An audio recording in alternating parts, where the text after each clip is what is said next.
Good morning, children.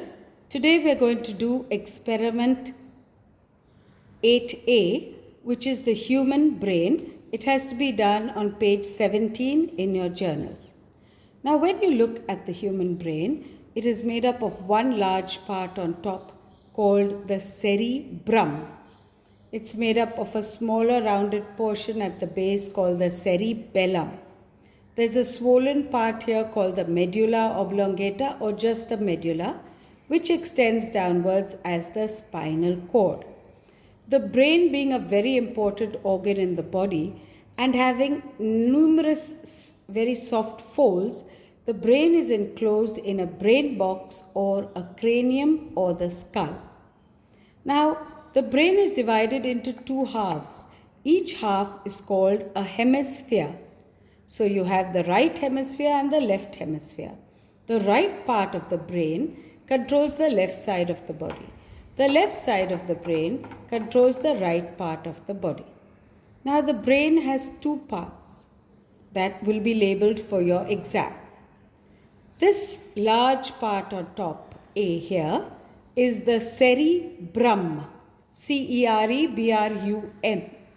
Whereas this small part over here is the cerebellum, cerebellum.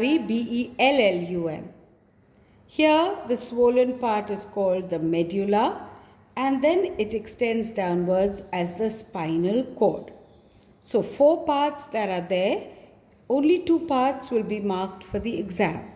Now what are the functions that you need to know? Cerebrum, it is the largest part of the brain and it is the chief center of memory, intelligence, emotions, and it controls all involuntary actions. The cerebellum balances the body and keeps the tone of the muscles. So cerebrum, chief center of memory, intelligence, emotions, controls involuntary action. Cerebellum, it balances the body and keeps the tone of the muscles. The medulla oblongata controls the functioning of the involuntary muscles such as stomach, heart and lungs, the medulla. And the spinal cord controls reflex actions.